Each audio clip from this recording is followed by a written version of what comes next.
प्रिय भक्तों, आज हम सुनने जा रहे हैं गुरुवार व्रत की एक ऐसी पवित्र कथा जो केवल धन प्राप्ति की नहीं, बल्कि श्रद्धा, सद्बुद्धि, गुरु कृपा और जीवन परिवर्तन की कथा है।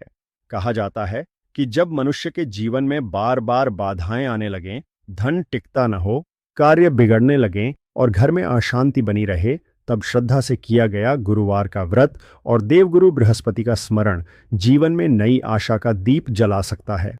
आज की कथा में आप जानेंगे कि कैसे एक धनवान व्यक्ति अपने अहंकार के कारण सब कुछ खो बैठा और कैसे सच्चे पश्चाताप, सेवा तथा भक्ति के बल पर उसे पुनः सुख, सम्मान और समृद्धि प्राप्त हुई।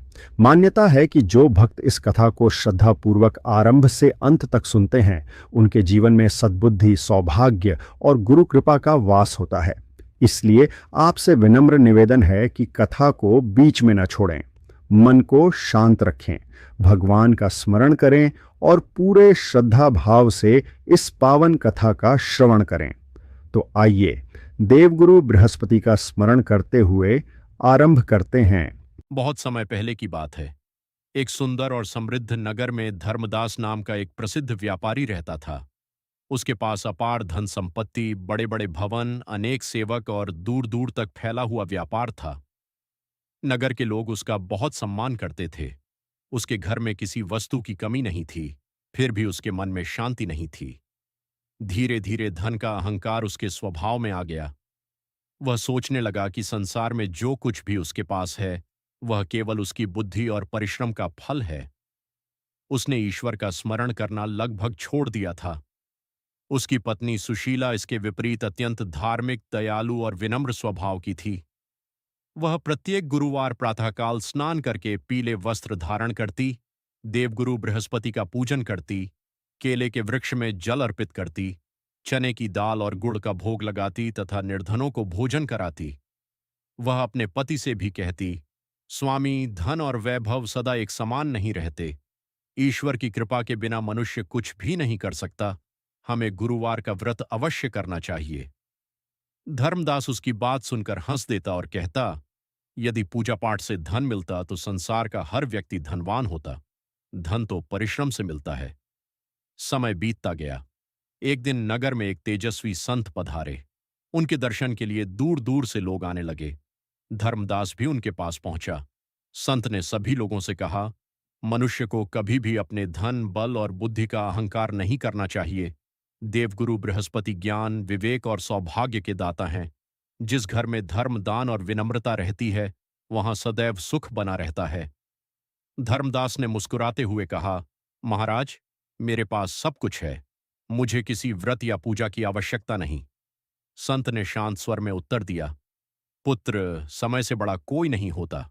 आज जो तुम्हारा है, वह कल किसी और का भी हो सकता है। यह कहकर संत आगे बढ़ गए, पर धर्मदास ने उनकी बात पर ध्यान नहीं दिया। कुछ ही समय बाद उसके जीवन में विपत्तियां आनी प्रारंभ हो गईं। समुद्र के रास्ते भेजा गया उसका बहुमूल्य माल तूफान में डूब गया। उसके सबसे विश्वास पात्र साझेदार ने उसे धोखा दे दिया और धन लेकर भाग गया। गोदाम में अचानक आग लग गई, जिससे लाखों का नुकसान हो गया। व्यापार लगातार घटने लगा। जिन लोगों ने कभी उसकी प्रशंसा की थी, वही लोग अब उससे दूरी बनाने लगे। आरण बढ़ने लगा और धीरे धीरे उसे अपना घर, भूमि और आभूषण तक बेचने पड़े। देखते ही देखते वह निर्धन हो गया। इन सब घटनाओं से धर्मदास का मन टूट गया। एक दिन वह निराश होकर घर लौटा। उसने देखा कि उसकी पत्नी पहले की तरह श्रद्धा से गुरुवार का व्रत कर रही है। दीपक जल रहा था, भगवान की आरती हो रही थी और वह पूरी श्रद्धा से प्रार्थना कर रही थी। धर्मदास ने दुखी होकर पूछा, जब सब कुछ चला गया, तब भी तुम यह व्रत क्यों कर रही हो? उसकी पत्नी ने मुस्कुराकर कहा, स्वामी, सुख में भी भगवान हमारे हैं और दुख में भी वही हमारे सहारा हैं। व्रत केवल धन पाने के लिए नहीं किया जाता, बल्कि सद्बुद्धि और धैर्य प्राप्त करने के लिए किया जाता है। उस रात धर्मदास को एक अद्भुत स्वप्न आया। उसने देखा कि एक दिव्य पुरुष पीले वस्त्र धारण किए हुए, हाथ में माला और शास्त्र लिए उसके सामने खड़े हैं। उनके मुख से तेज निकल रहा था। वे देवगुरु बृहस्पति थे। उन्होंने कहा, धर्मदास, धन के अहंकार में तुमने धर्म का मार्ग छोड़ दिया। तुमने निर्धनों की सहायता करना बंद कर दिया और ईश्वर की महिमा का उपहास किया, इसलिए तुम्हें यह कष्ट सहना पड़ा। यदि तुम सच्चे मन से अपनी भूल स्वीकार कर प्रत्येक गुरुवार श्रद्धा से व्रत करोगे, सत्य और दान का पालन करोगे तथा अहंकार त्याग दोगे, तो तुम्हारे जीवन में फिर से सुख और समृद्धि लौट आएगी। स्वप्न टूटते ही धर्मदास की आंखों से आंसू बहने लगे। उसने तुरंत अपनी पत्नी से क्षमा मांगी और उसी दिन से गुरुवार का व्रत आरंभ करने का संकल्प लिया। अगले गुरुवार दोनों ने प्रातः स्नान किया, पीले वस्त्र धारण किए, केले के वृक्ष की पूजा की, देवगुरु बृहस्पति को चने की दाल, गुड़ और पीले पुष्प अर्पित किए। उन्होंने अपनी सामर्थ्य के अनुसार गरीबों को भोजन कराया और भगवान से प्रार्थना की, हे देवगुरु, हमें धन नहीं, सद्बुद्धि दीजिए। हमें ऐसा जीवन दीजिए जिसमें हम कभी अहंकार न करें। कई सप्ताह बीत गए।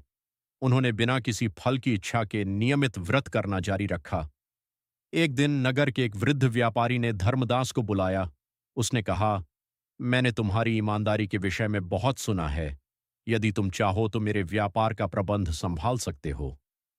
धर्मदास ने पूरी निष्ठा से कार्य करना प्रारंभ किया। उसकी मेहनत और सत्यनिष्ठा से व्यापार तेजी से बढ़ने लगा। कुछ ही वर्षों में वह व्यापारी अत्यंत प्रसन्न हुआ और उसने धर्मदास को अपने व्यापार का भागीदार बना लिया। धीरे धीरे उसके घर में फिर से सुख, शांति और समृद्धि लौट आई, पर इस बार उसके मन में अहंकार नहीं था।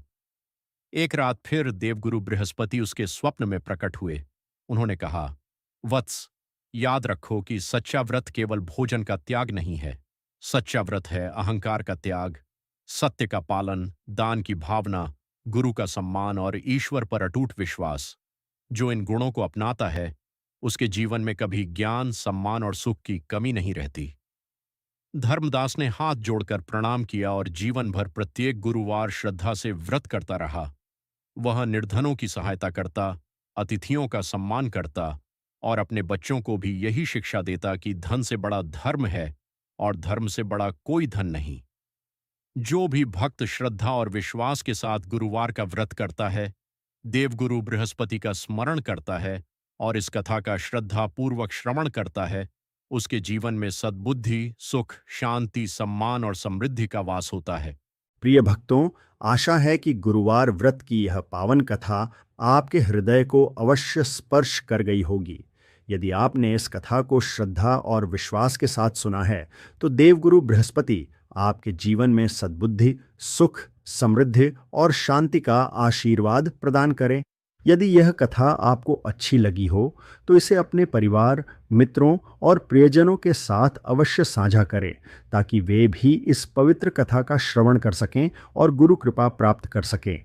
ऐसी ही व्रत कथाएं, पौराणिक कथाएं और भक्ति से भरे प्रसंग सुनने के लिए हमारे इस माध्यम से अवश्य जुड़े रहें। आपका एक छोटा सा सहयोग हमें और अधिक धार्मिक एवं प्रेरणादायक कथाएं आप तक पहुंचाने की प्रेरणा देता है। अंत में सभी भक्त श्रद्धापूर्वक बोलें, ओम ब्रह्म बृहस्पतये नमः।